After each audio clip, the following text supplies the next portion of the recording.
Coming live from Melbourne's Wheeler Centre, my name is Andrew Fowler, and before we start the evening, I'd respectfully like to acknowledge that we are meeting today on the traditional land of the Kulin Nation. I pay my respects to their elders, past and present, and the elders from other communities who may be here today. In a few minutes, we'll be talking to Julian Assange live from the Ecuador Embassy in London, but while Julian is limbering up, I thought we'd spend a few minutes with one of the contributors to the book we're launching this evening, the WikiLeaks Files. Her name is Linda Pearson, a Sydney-based writer and activist. Hello. Hello there. Hi. Tell me, how did you get involved with WikiLeaks?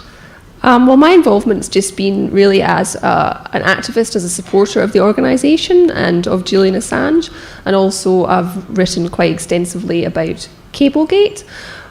So I guess I got really interested in WikiLeaks in 2010, when I think a lot of us probably did. I was very moved by what WikiLeaks had shown us about the Iraq War and the war in Afghanistan. So cutting through the government lies and spin, basically, around both those wars. And the collateral murder video, obviously, I don't think anybody could fail to be moved by that. And then towards the end of that year, when the attacks on WikiLeaks as an organisation began, both from the United States government and really from, I think, the Australian government too. So obviously at the end of 2010, Cablegate releases came out. The United States Attorney General Eric Holder announced this active ongoing criminal investigation into WikiLeaks. Our Prime Minister at the time, Julia Gillard, said that Julian Assange had acted illegally, so basically hung him out to dry. And how did you feel about seeing that happen, seeing a foreign country attack an Australian national who was doing work that you supported, and not being supported then by the government, by his own government? You know, it's funny, I was actually surprised, and in retrospect now, knowing what I know now, I think that was probably naive of me, but I was surprised because it was a Labour government, and I thought they wouldn't be maybe as bad as the Howard government. Yeah, I know. Obviously, with the Howard government, you'd seen the way that they had treated David Hicks as well, who'd been in Guantanamo Bay, so there was a precedent there, but I was still shocked, and I think that a lot of Australian people were very shocked. And it kind of gave a lie to this idea, you know, that we have here and in America, that we're these great liberal democracies. We have, you know, civil liberties, human rights, free press, free speech, all these great values that we are supposedly spreading around the world. And yet here is somebody who is exercising those freedoms in a very powerful way. But because he's coming up against challenging, you know, the power of our ally, we're not going to stand up for him. But if the boot had been on the other foot, if in fact it had been an American citizen who had been caught in this situation, what would have been the response of the Americans if the Australians had criticised an American citizen in the same way? Yeah, well, that's a very interesting question, and I don't know. I don't think they would have stood for it the way that we stood for it. I think they would have probably come down on Australia like a ton of bricks. But yeah.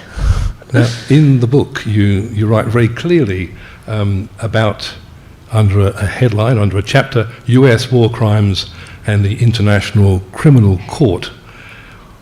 What did you hope that chapter would achieve? Because you've drawn together some very important information and facts which reach pretty devastating conclusions. Yeah, so I was prompted to write about that particular subject because I read the cables about, from the Bush administration initially, about this incredible campaign that the Bush administration waged against the International Criminal Court from its inception.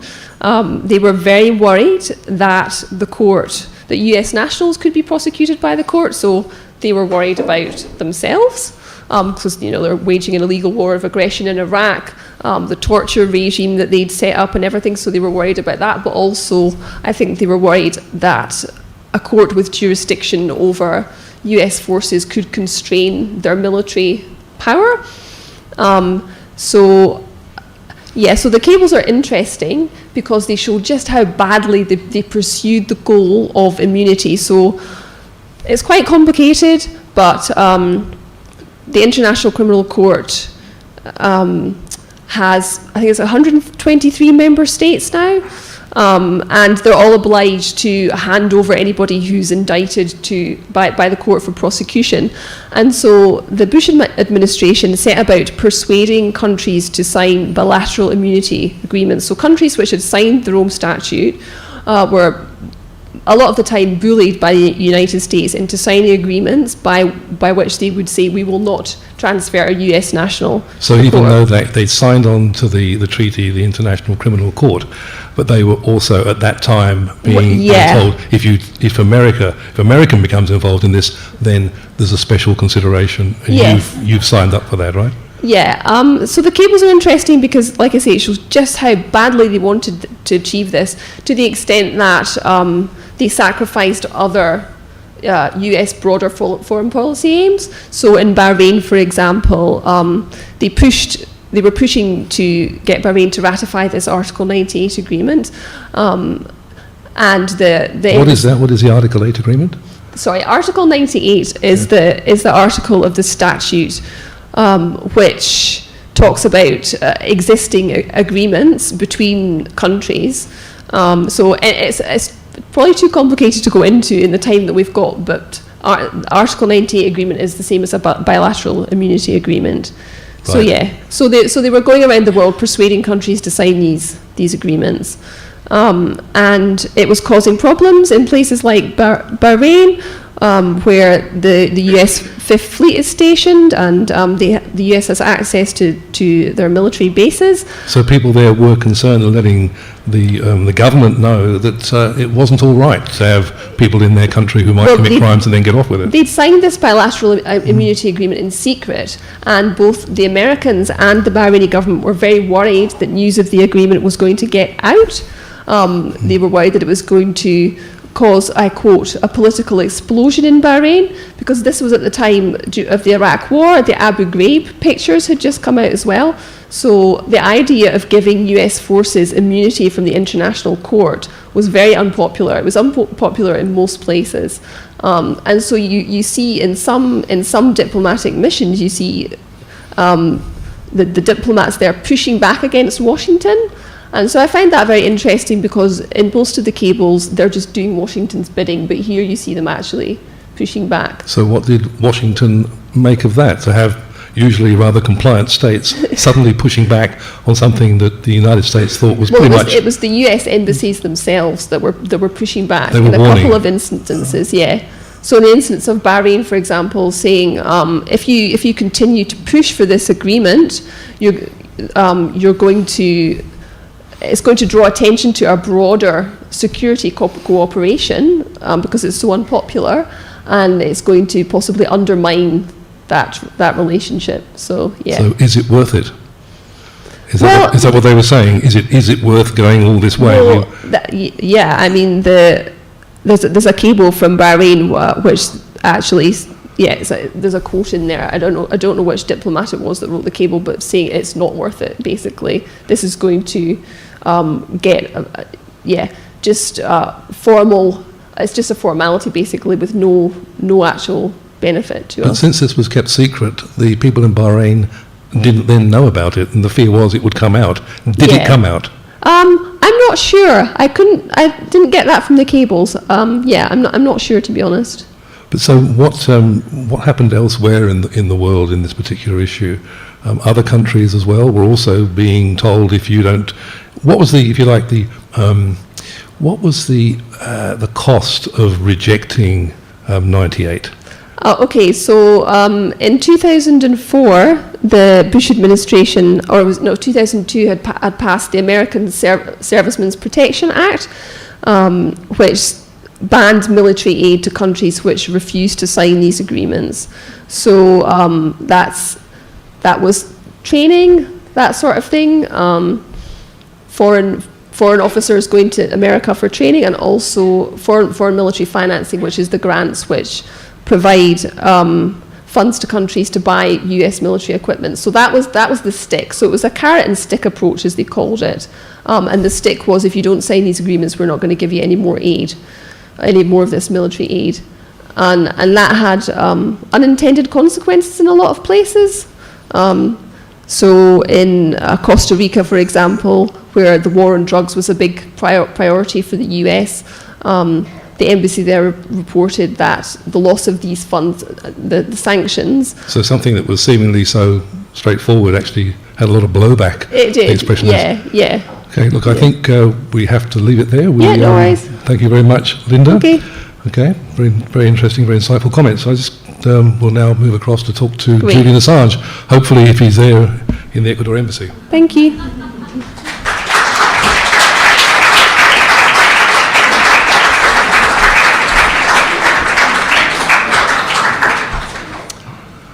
Hello, Julian. I can hear you, Andrew. I can see a room of about 120 people. I'm not sure if it's only the left or the right. I think you've got more than 120 there, Julian. I think you've got about, well, maybe 250, I thought. Very good turnout in your old town. Yeah, it's nice to see. In fact, it's not very far from where I first met you. I remember all those years ago. Yeah, I was hiding in a university graduate house, I think. You were hiding out, indeed. I have just read in a couple of days the book, the WikiLeaks Files, and I must say I'm very impressed by the level of detail and the level of information that's been drawn out of the cables. And I remember that at one time in the past you did say to me that you were very cognizant of the fact that a lot of information was just being spat out by the mainstream traditional media and the bigger story wasn't being told. Do you think that this is the book that tells the bigger story for you? I think so. It is this structure of relationships. What the media concentrated on was just one individual and one individual cable. But it's much more interesting to look at the structure of relationships between the United States and the countries that it deals with, and even between those countries in a particular region. Actually, that kind of approach, a sort of constellation approach, is not unusual in academic research of foreign relations. And it was a bit of a mystery to me why in English very little of that research was done in relation to our ongoing cable publications. Some of you might not be aware, but there was the 251,000 cables that we published in late 2010 and throughout 2011. But subsequently, we've gotten hold of a lot more, and including 500,000 this year, bringing the total up to 2.7 million. That's 30,000 volumes of internal state literature, 2 billion words, and that is overwhelmingly the largest library of modern foreign relations that exists. So it is the corpus for the study of international relations, and it's used every day. For example, just today in the British press here, you must remember it's early in the morning here, but just today, both the Guardian and the Daily Mail have picked up a story that arises from our Saudi cables, which was first published in the Australian just a couple of days ago, that the UK offered a special deal to Saudi Arabia to stick them on the Human Rights Council.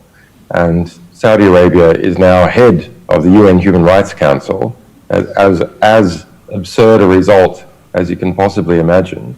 Thanks to that, Saudi offered also a bribe to the UK and a number of other countries, as we've discovered, of $100,000 to help, as they put it, helped the UK campaign to be on the Human Rights Council, but part of the deal was, offered by the UK, of a vote swap.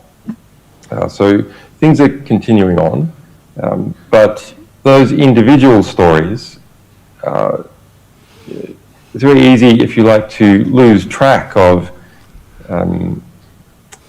the structure of great power as a result of all these small stories.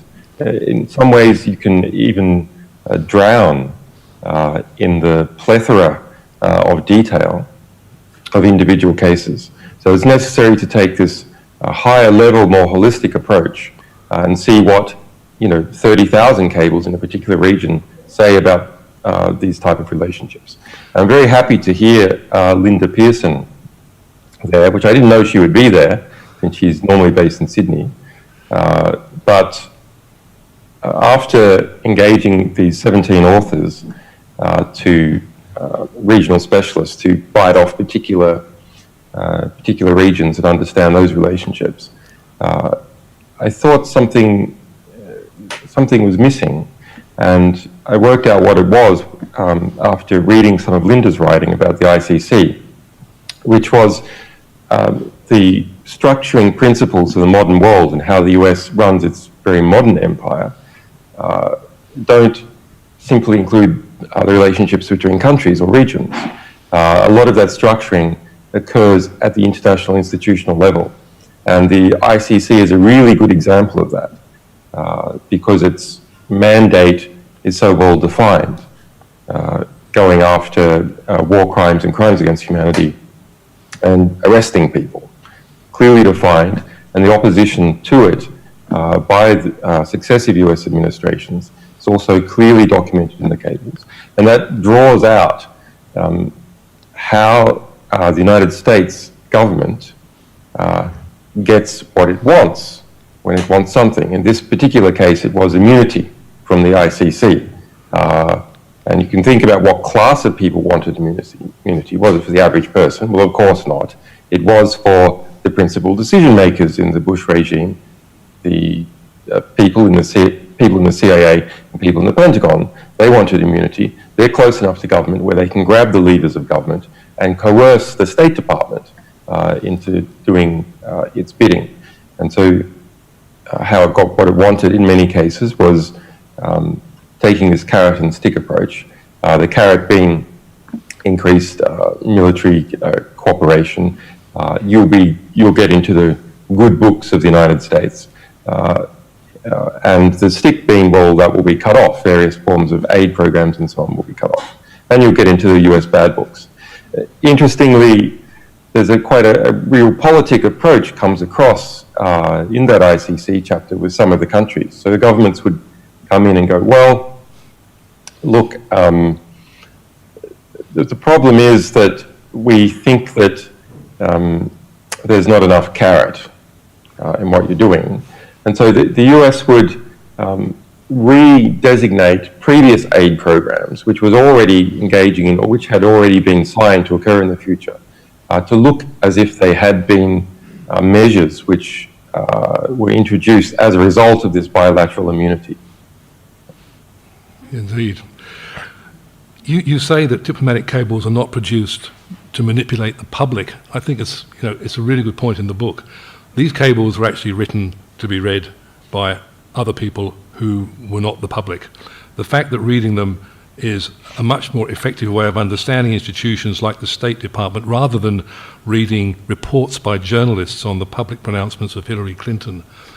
Can you explain to me how that works? What do you mean by that? You're saying that these cables actually have a special place which actually That's right.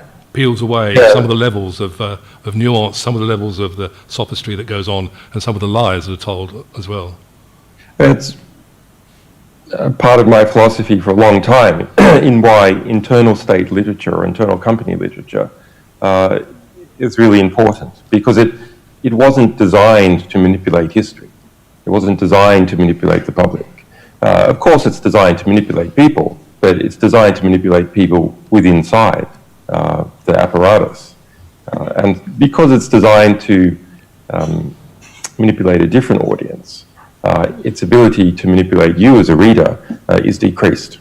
It's also usually designed for a particular window of time, and with the increasing distance of time, one can look at it afresh and not be so easily fooled. Of course, there are all kinds of orthodoxies and forms of political correctness that happen when an ambassador writes back to Washington. An ambassador wants to stand out for the right reasons and not the wrong reasons, and cables are written along those lines. But those orthodoxies and diplomatic political correctness of the day are themselves quite interesting and really quite recognizable for an outsider or with the perspective of time. Let me ask you this. The problem is that some academic institutions won't use the information contained in the WikiLeaks cables. The International Studies Quarterly, US-based academic journal, won't accept manuscripts based on WikiLeaks material. What do you think of that, denying access to information because of its source? Well, this censorship and self-censorship that has occurred in an academic class in English in the United States and to a lesser degree in the UK is a fascinating story. I wasn't aware of it in general terms until writing the introduction for this book. And I was aware of many other forms of censorship, self-censorship by the New York Times and so on, but they publish some. Every day something in the US press is published. There's a lot of censorship in relation to selectivity, but they do actually publish some material. And so I thought, well, I need to show what's the point of an introduction at all. What you want to show is how it's novel and why people should read it. And of course, everyone's aware of WikiLeaks' work and WikiLeaks cables. Excuse me, there's some kind of alarm going off here. But everyone's aware of WikiLeaks' work and WikiLeaks cables have been coming out over a long period of time. So I want to show why people should read the book and not simply rely on the newspaper stories that they may have heard of. Well, it's no surprise that newspaper journalists are kind of work in a manner where they don't invest very much. It's a rapid response. Something's in the news, they search for some information in our material, they grab it, and they publish a little bit. There's no kind of systematic analysis.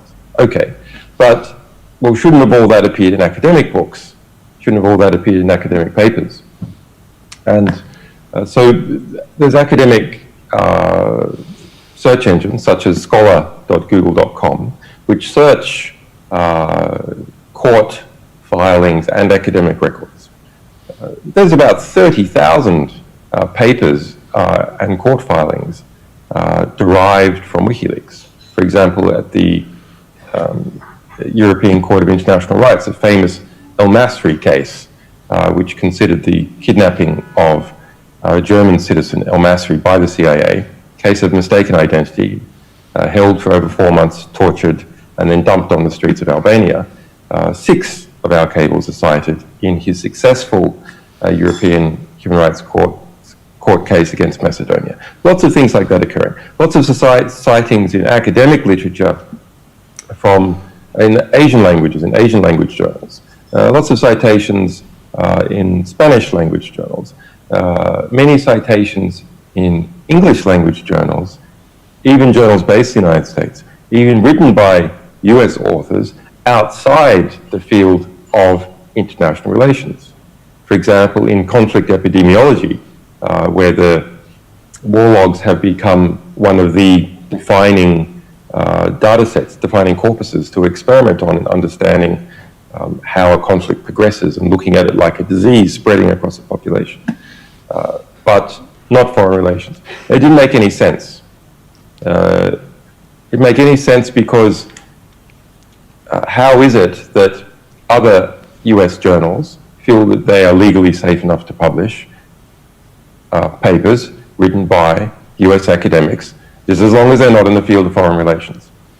And so we looked into this, and it's quite an interesting story that you see in the introduction of the US government emailing every single US government, about 30 million people, every single US government employee, every single US government contractor, saying you must delete any stories derived from WikiLeaks or from WikiLeaks in your machine, setting up firewalls of quite Byzantine types across the Department of Education and others, leading to a sort of neo-McCarthyist hysteria, which dissipated from other academic disciplines over time, but is still there in the field of foreign relations and international politics. Why is it still there? Well, these have a proximity to the US State Department. Many of the professors are essentially in feeder schools for the US State Department, for the CIA and other internationally oriented parts of government. And we managed to get an admission by the editor of International Studies Quarterly, which is the premier foreign relations journal in the United States, saying they have a policy to never accept anything derived from WikiLeaks classified publications, ever. And that the editors, and far from saying this with pride, saying that the editors were in an invidious position, because this was a policy of the overarching organization, which publishes another 4 big foreign relations journals. So that's it draws you to an interesting place, which is, from a personal perspective, as the editor of WikiLeaks, well, I'm rather pissed off about that, because part of my responsibility is to get maximum impact for our sources across a range of media, and that includes in academic literature. But it's not just about WikiLeaks. Obviously, the same self-censorship and censorship that occurs in the scholar class is not just affecting us, because the reasons for it are not just about us. It's something that has been going on, presumably, for at least 40 years because of that proximity. And so there's a whole, you can imagine as we go through history, academics build up a surface of papers which study the world and study how foreign relations and international politics has actually occurred and derive theories from it. Okay, but in reality, there's a giant sinkhole in this surface that we haven't seen before. We've just managed to get a concrete glimpse of it as a result of this censorship of WikiLeaks. So we know that this perceived surface in relation to WikiLeaks publications is carved out, and there's a giant sinkhole. If you try and walk across the world using academic literature as an understanding, you will fall into this hole. But presumably it goes back 40 years in relation to a whole range of other taboos that occur in the US, UK scholar class, which is the dominant academic class in relation to the leadership of academic research in the field of international relations. And what the WikiLeaks cables do, in part and largely at times, is to undercut a lot of the theories and the analysis that's been done by people who've built their careers on these ideas. Yeah, this debate is ongoing. The introductory chapter was picked up by by a member of the ISQ, by a member of the ISA, International Studies Association, which interestingly, in DC terms, is felt to be fairly left. Anyway, it was picked up by someone, academic close to Washington, who writes for Washington Post, as in a kind of preemptive defense of it, then started a debate. And as a result of that, a number of people in think tanks in DC came forward and said, yes, in our think tank, we censor WikiLeaks cables. And I've had to self-censor, and I know people who have self-censored, and we have a fear of not getting government jobs because our security clearance classification review might eliminate them, or we will lose our security clearance, and so on. So there's a patronage system in terms of money flow for jobs. Part of an ingredient of that is security clearances. So we had to write this book, as an alternate. Now, there have actually been books, decent books written in Spanish, Italian, Russian, but not before in English. Very, very interesting that you know, that English it's a bigger market. The cables are very accessible in English because they're written in English. So we had to do it ourselves. Well, maybe you've touched on a point there that in fact it is it's an English cartel of information sharing organisations that that actually have had, I suppose, at one level, the executive government, the most to lose, although the population may be the most to win. But if I could just ask you this, look, if we delve into the cables, what comes through is the language. It's changed, or it's used in a way to suit political argument. Is it simply black or white? People are either good guys or bad guys. Who's a terrorist? Who's fighting a just war? Waterboarding, in fact, is it a torture, or has it become an enhanced interrogation technique? Political prisoners or enemy combatants? Is this language necessary just to justify the actions that follow? Well, I think it's necessary in terms of cables because they're not meant for the public. It's necessary for internal cohesion. I mean, no organization, including the US State Department, wants to feel that its mission is basically immoral. No one wants to feel that. So they use the language to cover their own. So they use a euphemistic language. For example, states which attempt to keep control of their own resources and extract rents for foreign companies, big giant oil companies like Chevron coming in and taking those resources. That's described by the US State Department fairly uniformly as resource nationalism, rather than, say, basic sovereignty or people trying to keep their economy afloat. And you see that kind of euphemistic language throughout the cables. Because some of it resonates with public language,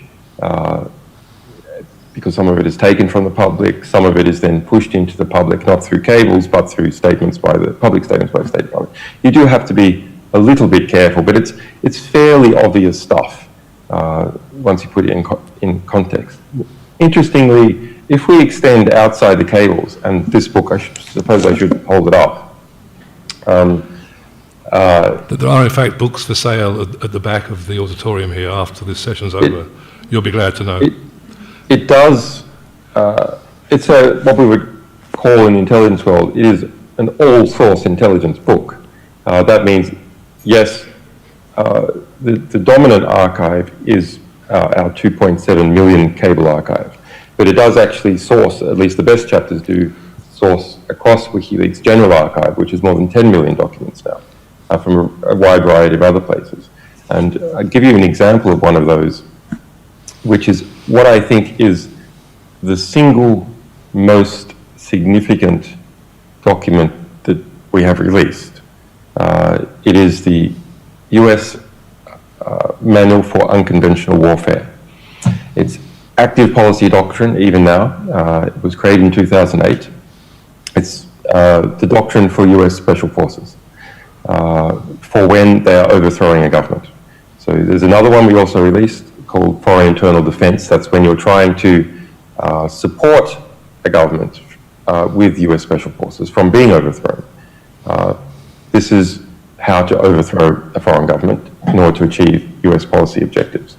And there is an absence of that euphemistic language. It is like it is written by the evil Noam Chomsky. So the same kind of description of the US state that Noam Chomsky would give, but this is what we do, and that's what you must do. And that talks about the elements of US national power. And when the US government wants to achieve a particular objective, bringing together all the elements of US national power, the intelligence element of US national power, the diplomatic element of US national power, the commercial element of US national power, the law enforcement element of US national power, the informational element of US national power and the financial element of US national power, and pulling them all together in a seven-way pincer maneuver to force a government or people into doing something. And that includes US Special Forces. So this is written for elite intellectual soldiers who work using surrogate forces.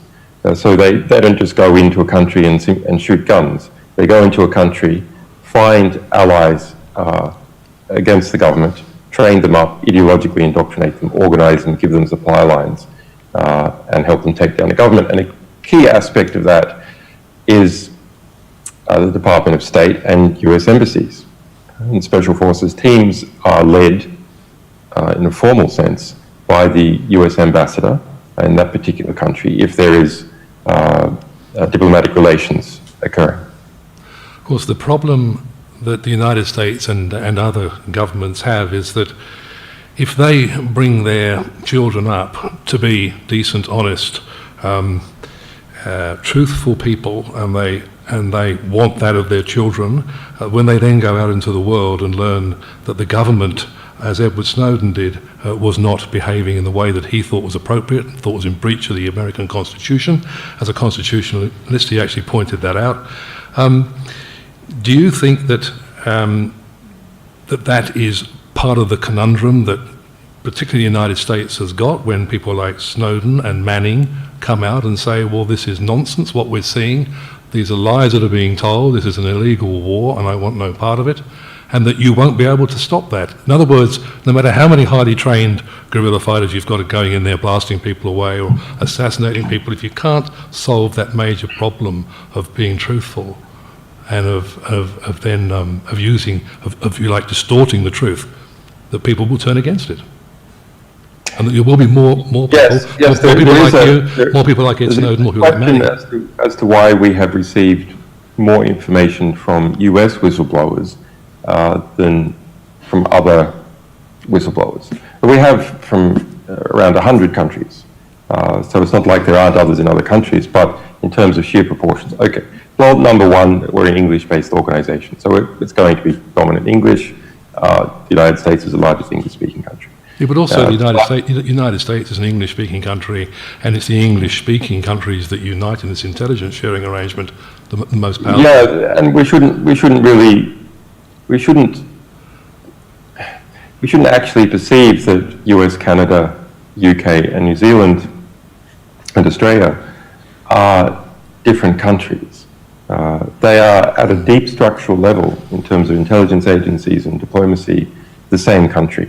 It may come as a shock to you, but we have released, for example, that's even a self-description. We have released details of combined operations, for example, Operation Empire Challenge, which is an intelligence, an Anglo-American Australian intelligence military fusion operation where you fuse together all these assets, space assets, ground assets, and so on, in order to, in this case, carry out an occupation, a test occupation.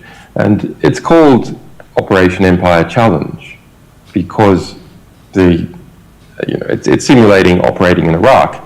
There's a challenge to the empire. That is their own internal description of this integrated network of the English, white, Christian-derived countries, a relatively cohesive empire. Sorry. No, that's the point. My point was simply not only that, which you make very clear. So, no, very, very important commonality between Manning and Snowden.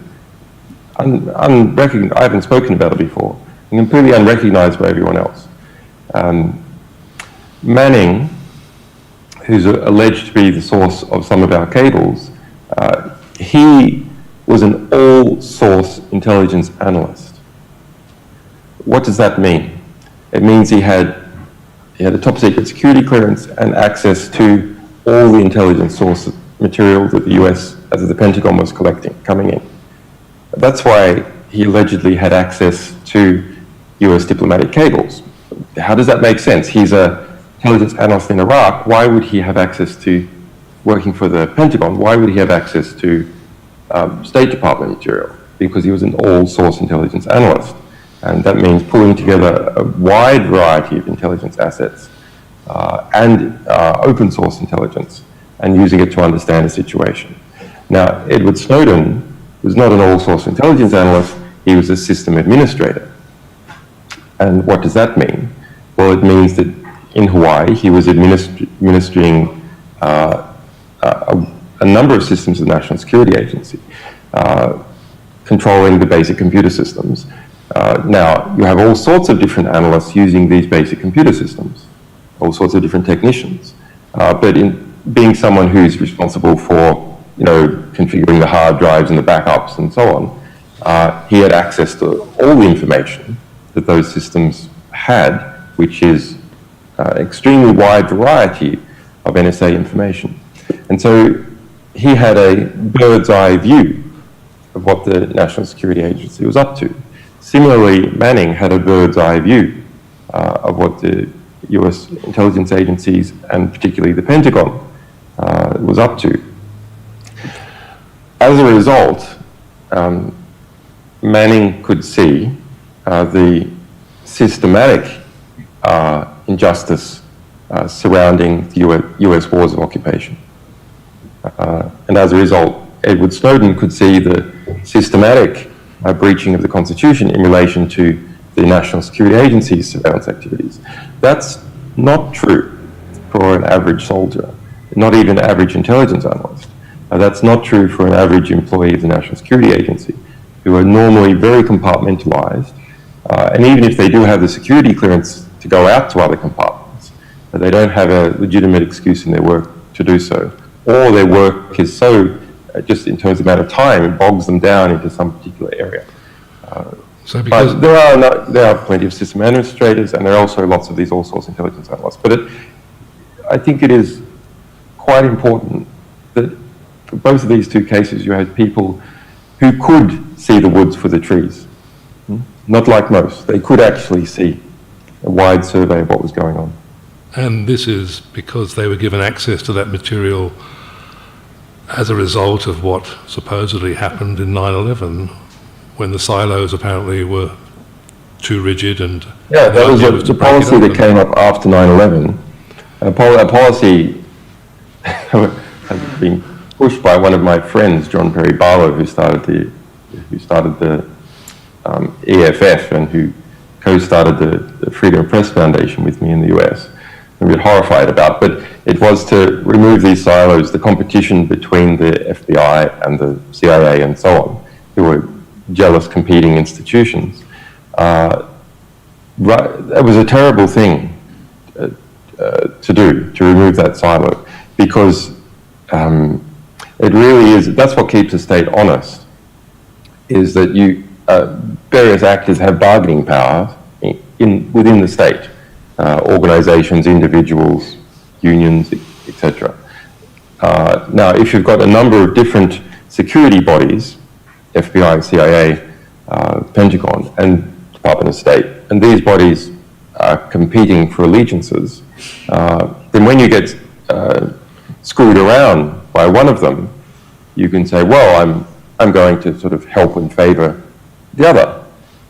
Now, a really concrete policy, an effective policy of merging these organizations occurred. It wasn't just, well, you guys should cooperate. No, they put in various incentives for this to happen, and even started playing musical chairs in the senior management. For example, Petraeus going from the Pentagon to the CIA. Hayden going from CIA to NSA. So it's that started to merge those organizations. For the State Department, its budget was moved under the general national security budget. An extraordinary thing for what was an independent point of diplomatic power in the United States to be moved in under the security budget. Same thing with USAID, the US National Aid Program. also moved in under the security budget. And the breaking down of the silos and the sharing of information means that people that wouldn't normally have had access to that big picture would have been kept in the dark, a need-to-know basis, and we would never have known the things that Badley Manning and Chelsea Manning and Edward Snowden told us about. So, in fact, you could argue it's actually to the benefit of us all that this thing has broken down. Maybe, maybe. I mean, it's to the benefit of organisations like WikiLeaks, for sure. And it is. I mean, even the US government says this is the reason that Manning had access to a lot of cable material, is that he was able to guess that all sorts of Pentagon intelligence analysts had access to US government cables. But this the pyramidization of the US security structure, I think, is a really very concerning structural change within the United States. One of the threads that come through the book to me is that the United States is an empire that's grown not so much by military force. It hasn't occupied lands, but it's occupied countries through its trading arrangements that it's made. What's your view on that? That's kind of detailed in the book, that the US empire is a modern empire. It's not like the Ming Dynasty. It's not like the Roman Empire. The Spanish Empire? Even different to the British Empire, although the British Empire was on the way to what the United States is doing. It's a modern empire, and it operates in a modern fashion. There is a land element to the US empire, let's not forget. There is a classical element. Up until really up until World War II, the US was proceeding as a traditional empire. First of all, the occupation of the entire continental United States, its double-living expansion of territory into Mexico, its acquisition of Puerto Rico, Hawaii, Alaska, and so on. But after that, it really is, I think, a shift in the decolonialization process. So we had the European colonial powers quite weak after World War II, but the United States didn't want to come into direct conflict with them. And so you then have a sort of a covert empire, an empire of free trade, or what we would, would normally be referred to as a hegemony, where the United States embassy is very large and it has special deals and unusual influence within a country, and is able to extract all sorts of economic and military concessions. And another way of describing it is, because that's often quite hard to work out, you can see it in, say, special deals that the US gets in relation to loans or foreign currency debt, which would be completely unsustainable for any other country that wasn't in that hegemonic relationship. But we can look at it maybe perhaps in a more classical extent with the number of US military bases around the world and special forces training. So special forces, the number of US military bases and special forces, well, there's more than, they're present in more than 120 countries around the world. Between 800 and 1,400 US military bases, permanent bases, depending on how you count them. To give you a comparison, Russia, which is the next highest count, has 12. 11 of those are in its immediate border region, Kazakhstan, Uzbekistan, and so on, Kaliningrad. One is outside of that, which is in Syria. It's part of the geopolitical situation that is occurring in Syria. It's the final pin on that board, final Russian base outside of the, Russia's immediate region is in Syria.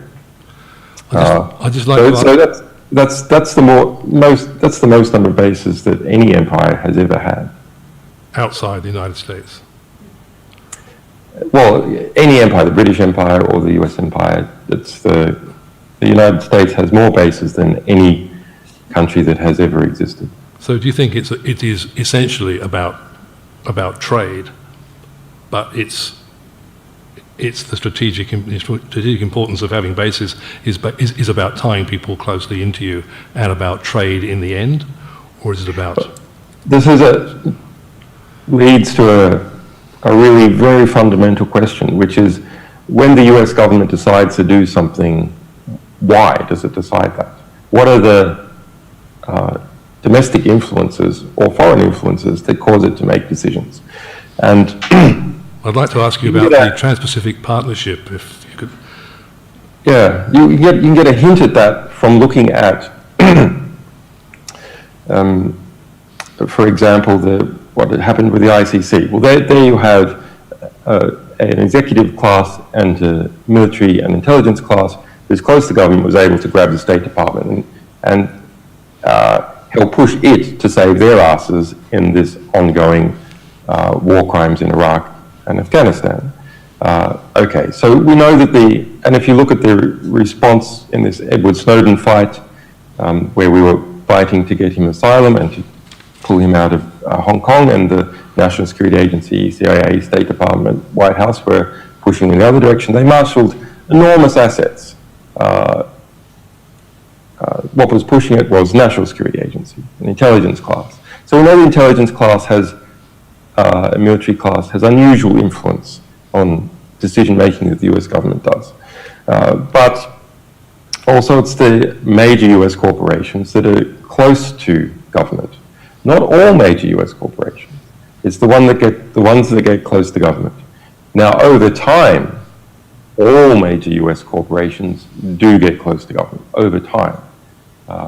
The Google is right now in this transition period, where it's trying very hard to get close to government, and government is trying to get close to it.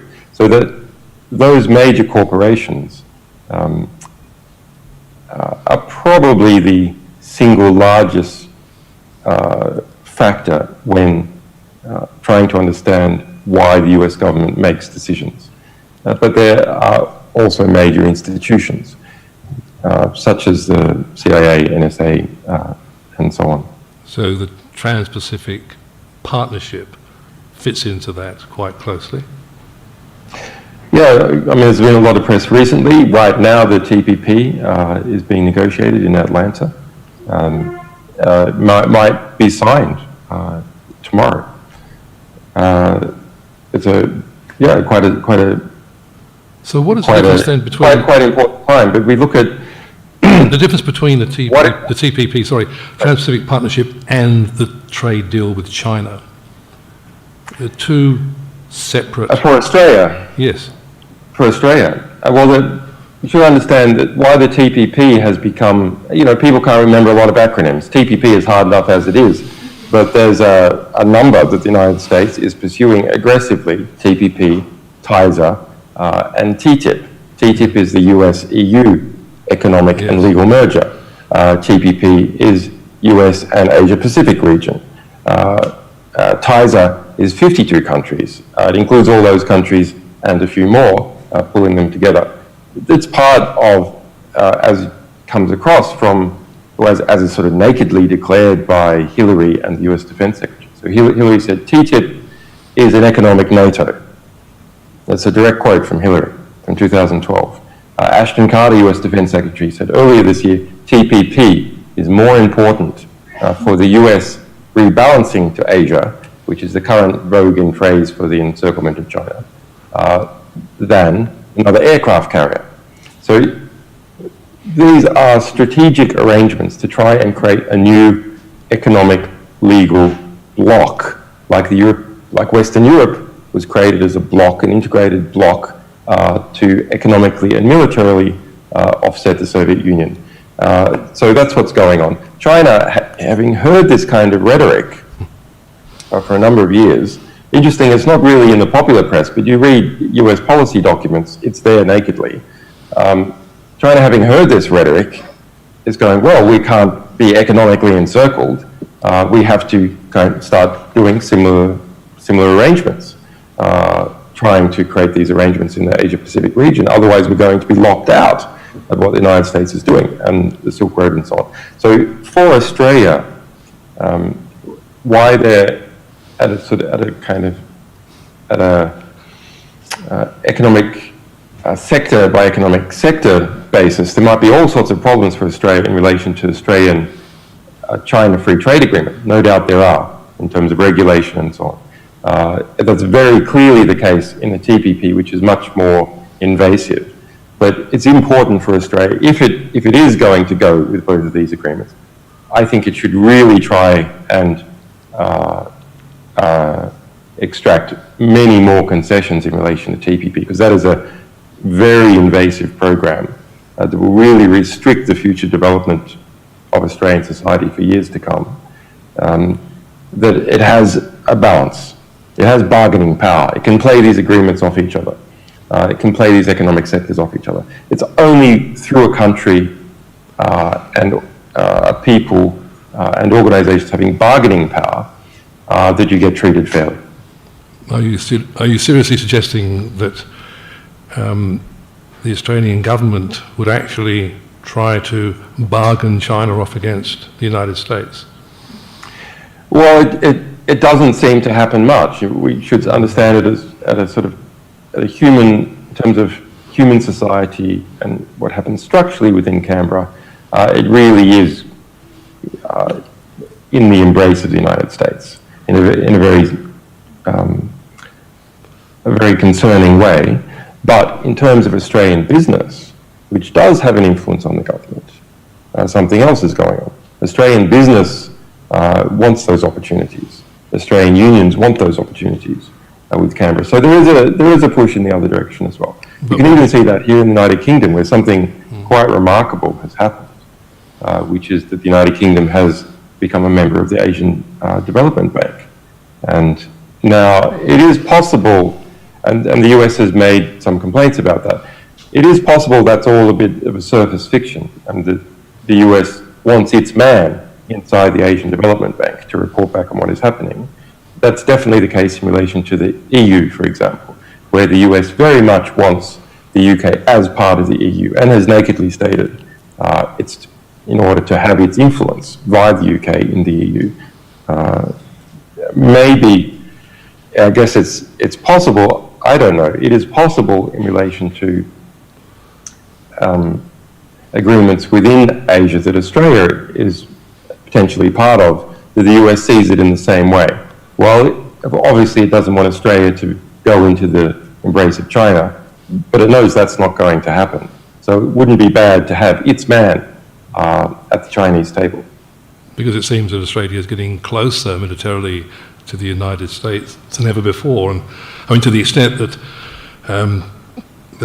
Des Ball, a very noted strategic thinker, has called for Pine Gap to be shut, and for Australia to actually run its own surveillance systems, such as the intrusive nature of Pine Gap, and such in the way that it's used militarily as a forward attack platform for the United States military.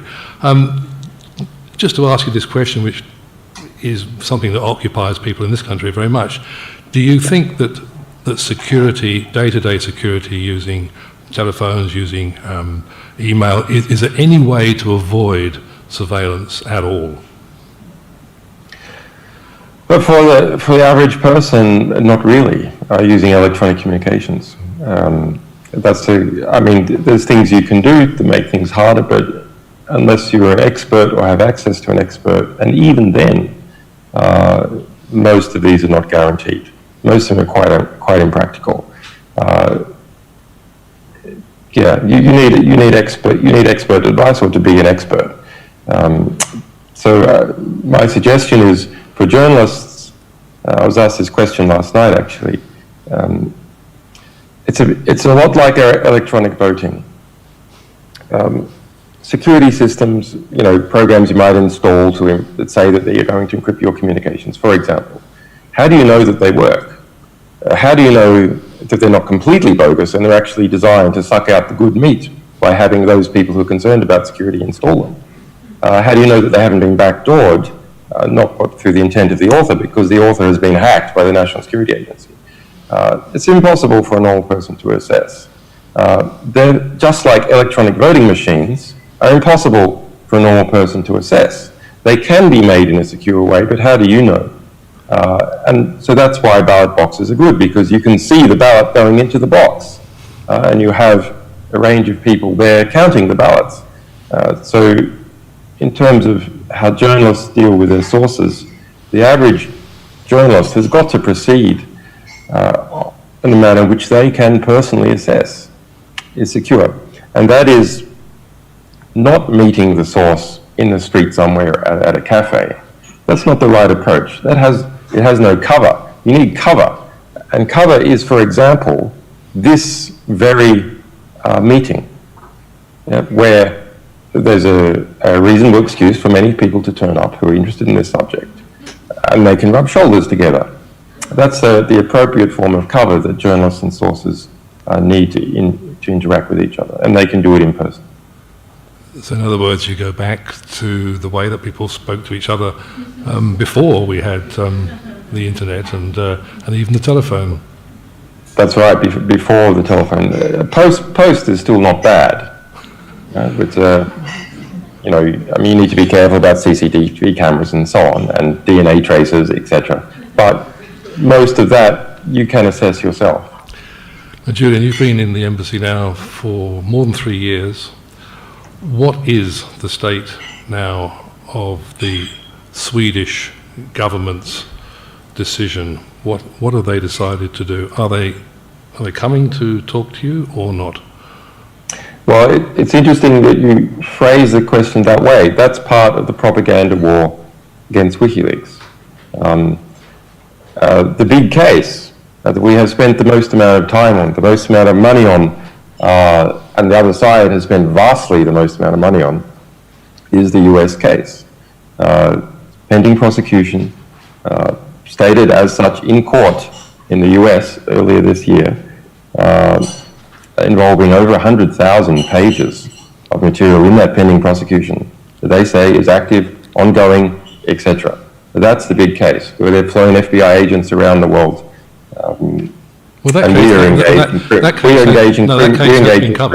That case has been covered, and I think that the question to you is really, people are greatly concerned about what's happening to you personally, and then in that sense of there could be some resolution to this issue.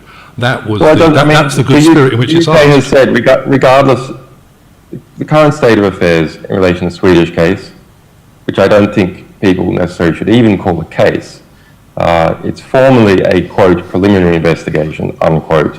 I have not been charged. I have been previously cleared in the entire matter. Look, I think people are very aware they're very aware, Julian, of what's gone on in the past, and and there's a lot of sympathy for you in this country. I just asked you that if you could brief us on the latest stages. Well, the UK says that they'll arrest me anyway, regardless of what happens in Sweden. So, but you ask about Sweden. There has been no developments in terms of the, quote, preliminary investigation in 5 years. Nothing. Nothing at all.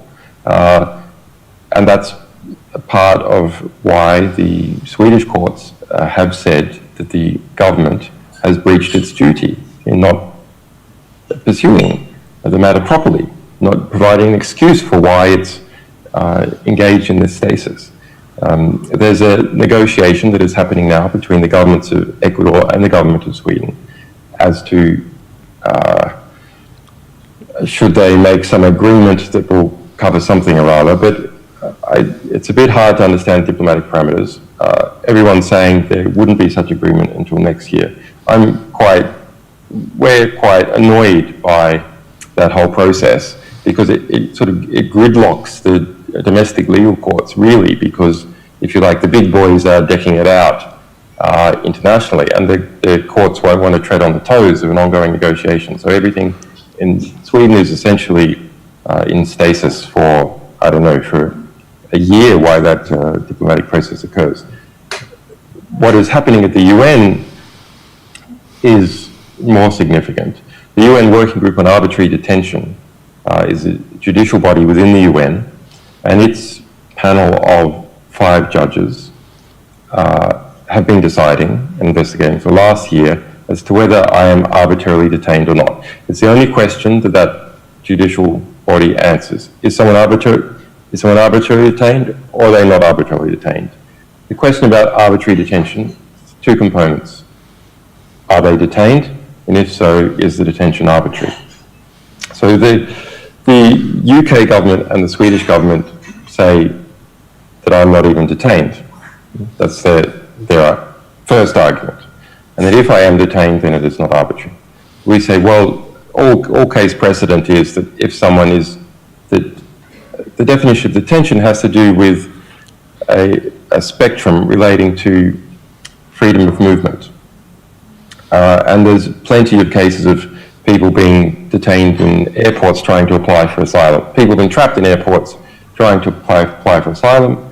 They're always free to go to a very limited number of countries, back to the country they came from, that they say is persecuting them, and those people are detained. That is established European jurisprudence.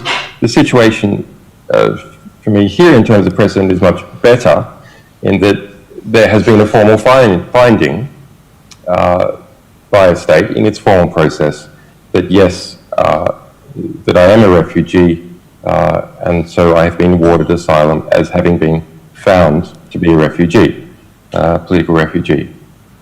So we're very confident that the UN will come out and say that I am arbitrarily detained, but there are all sorts of political pressures on that body, and presumably it needs to feel completely confident that it can handle all those political pressures. So there has been, the case has gone on for rather a long time within the UN,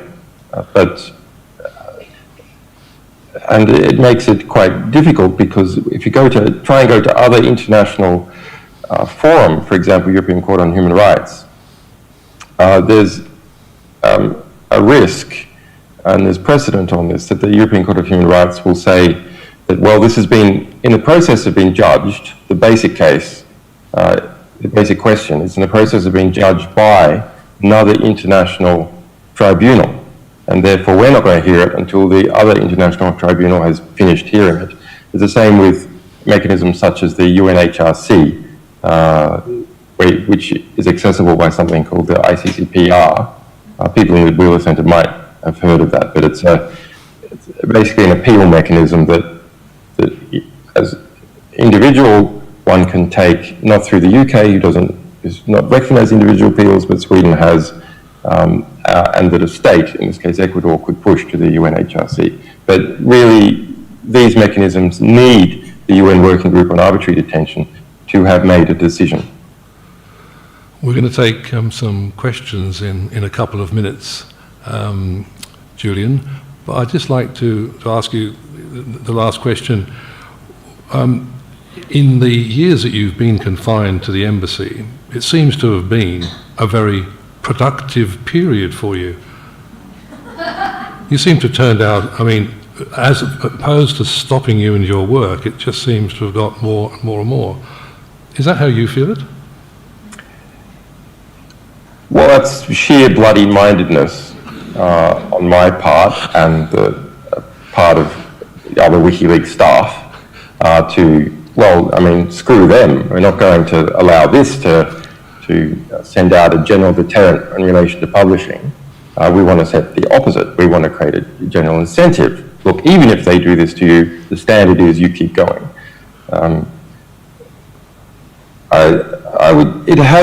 It has created extra difficulties.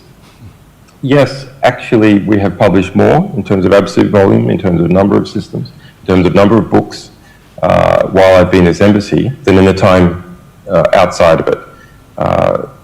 I don't think, by any stretch of the imagination, my circumstance here has made me more efficient. It has given me nothing else to do, but as time goes by, an organisation becomes more efficient because the staff know what their abilities are, and you go to the person who's the best at something and so on, and you create structures which are efficient. So that's what you're seeing. I don't want to downplay the seriousness of having 100 full-time equivalent admitted police around me right now in the surveillance operation, which the UK government has admitted they have spent £12 million on so far in the last 3 years. £12 million,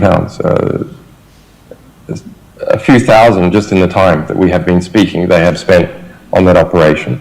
GCHQ has also proven to be involved as a result of Snowden publications. The National Security Agency is documented having me on a man-hunting list since 2009. So there's a lot going on. It is a very difficult environment.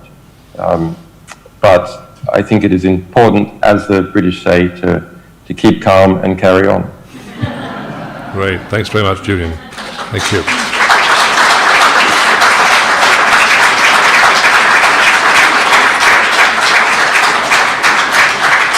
I want to give you a bit of the flavour of... for the question. There's been really quite interesting political developments in this country with the election of Corbyn as Labour leader.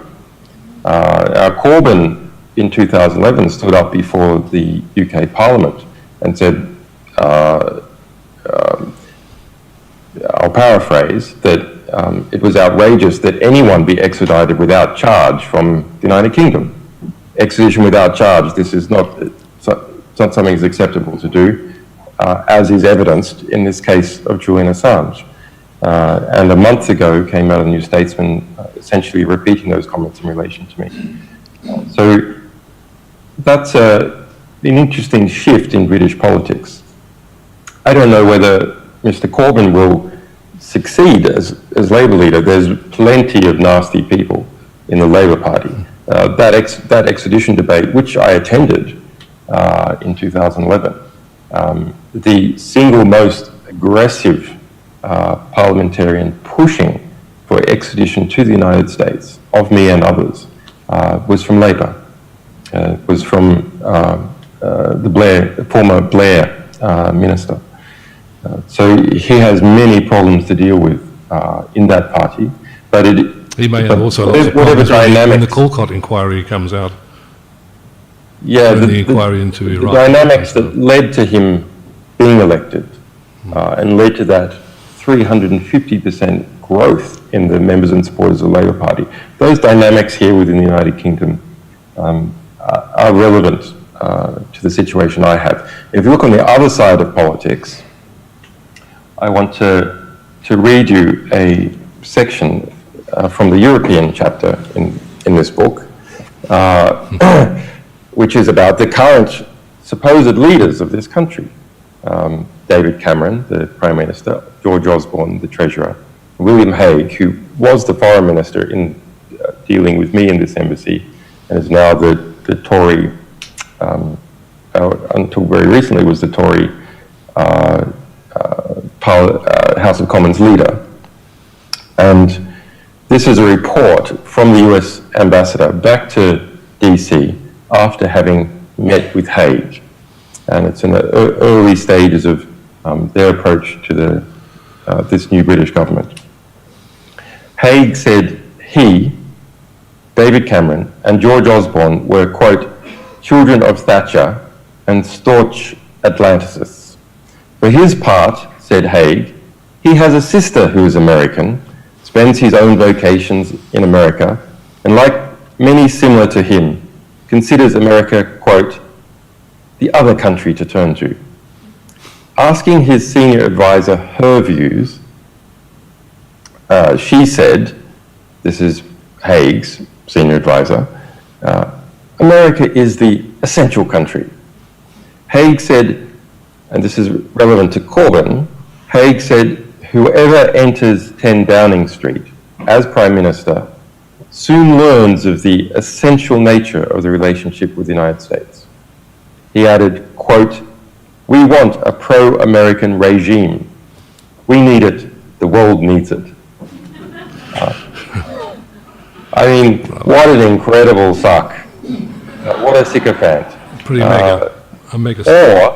Or what a glad handler, what a obvious manipulator of the American ambassador. And Haig's he's a smart guy. You know, he's a smart, experienced guy. He does this because he knows he needs to do that. Why would that be expected of the forthcoming British government? Why is it necessary for Haig to make these statements? Surely there's all sorts of things to speak about with the US ambassador. Is it really necessary to so conspicuously lick the navel of the US ambassador? We have to assume that it is, because Haig is an intelligent man, and he's not going to waste his time doing something that's not important. Well, there was a story published in the British news recently, I'm sure you're aware of it, which quoted an unnamed military source saying that there would be a coup or worse to that effect if Corbyn were elected. Now, there was... Yeah, I said that just a few days before, actually, and I was rather surprised to be vindicated within a few days. So are you the source? Are you the source of this story? Well, I hate to think that that sitting general heard what I was saying and went, oh, well, it's perfectly acceptable to say Assange is saying it. But no, that's my understanding of what the reality is. Not that there's guaranteed to be a coup against Corbyn. I didn't say that. And neither did that sitting general. It's that if he has the policies of decreasing the relationship with NATO and scrapping Trident, then that's what's going to happen. And the sitting general quite remarkably and really very disturbingly came out and said that there would be a quote mutiny, unquote, resignations, and that by, quote, fair means or foul, unquote, that the UK military would take action to have him removed. And under different circumstances, there would be an inquiry. I would have thought the Daily Mail may have been calling for an inquiry and heads on platters with a statement like that, but there's been, from my understanding, absolutely no response whatsoever. Well, not only has there not been an inquiry, there has been a consideration of whether there should be an inquiry and a refusal to conduct an inquiry with the excuse from the Ministry of Defence that, and you know, journalists will laugh at this, that it would be too hard to find out which general it was. There's 100, so that's a good start. There's only 100 of these guys, and you just look at the telephone records and who's been visiting that journalist or speaking to them and who was overseas, who was in London around that time period. I reckon it'd be pretty easy to get it down to 5, just using that kind of analysis. We do have a question from the audience, I think. We do. Hi, Julian. This question actually comes via Twitter from Andrew Bock. And he asks, how do Australians best help your release and also address surveillance issues in Australia? Well, the best way of addressing surveillance issues in Australia is to campaign for my release, I think. Because then I could come to Australia and campaign on the issue. Well, I think it is really hard. I'm going to say something that my fellow anti-surveillance activists will hate, which is, it is a lost cause. The pace at which technology is increasing means that the capacity to surveil for the same budget is increasing something like 50% a year. So, or doubling every few years. That's the reality. And what has made the real constraint on the number of telephone interceptions, say, per year in Australia has simply been the cost of doing it. And that's why we're seeing all these, why we're seeing extensive mass surveillance now, simply because it's become so cheap to do. the mass surveillance, the technology is complex, it's invisible, it's not possible to meaningfully audit it unless there's serious political will that hires technicians to do surprise audits. I don't believe that over time there is the political will to do that. There may be political will at a moment. We might be able to generate a moment of doing that and erect some standard, but it will eventually decay. All the various oversight bodies in the United States and Australia historically have been captured by the very organisations they're meant to be conducting oversight over. That's not a surprise. They get classified briefings constantly from those bodies. They don't get briefings all the time from bodies outside. They're not able to check what they're hearing because it's said to be classified with others who are experts. So I think it is a lost cause in terms of government oversight and regulation. But we must carry on in trying to get our regulation because the speed of the advance is only checked by placing hurdles in front of it. If you vacate the regulatory field, then it will be immediately occupied by the other side. But I think that dealing with mass surveillance has to occur primarily at the technological level and in terms of how people manage themselves. The Australian government is so embedded within the Five Eyes alliance and seems to be becoming ever more so that I think it is a lost cause. I think Australia as an independent state, all sorts of strange things happen in politics. For example, you'd never expect the selection of Corbyn, but as far as can be predicted, I think Australia is a lost cause as a sovereign state. The reason is this. Technology has permitted greater integration at higher speed of Australia and the United States. More messages flow at a faster speed. There's also greater economic integration between the two countries. There's even greater human integration as a result of cheaper air flight. Australia speaks English. There's no barrier to entry for US intelligence services operating in Australia. They understand more or less the culture, and they almost completely understand the language. And in fact, the various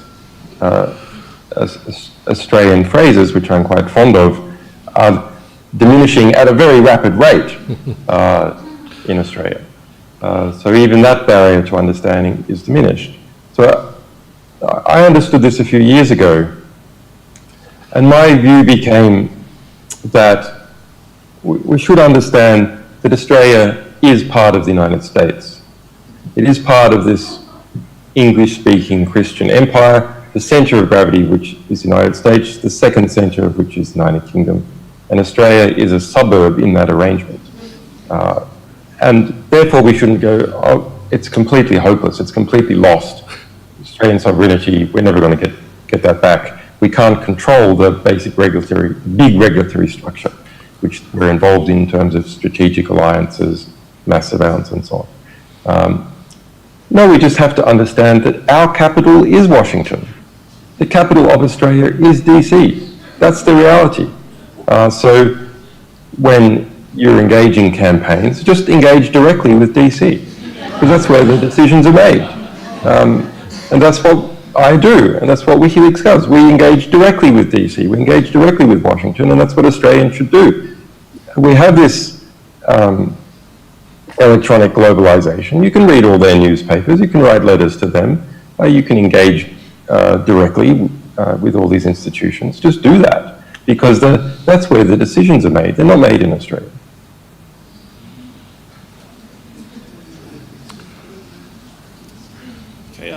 Thank you for taking my question, Julian.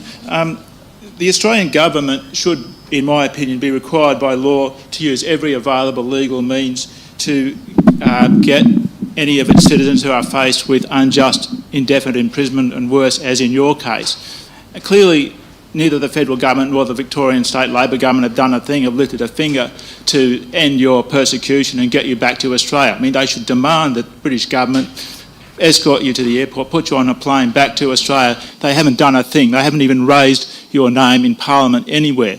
Now, do you think that this should be raised as an election issue? I would like to see every Labor, Liberal candidate, every minor party candidate asked, you know, what will they do to stop one of our citizens who has blown the whistle, who has told us the truth about the terrible wars in Iraq and Syria and elsewhere? What are they going to do to see that you're not thrown into jail like Chelsea Manning is? Thank you.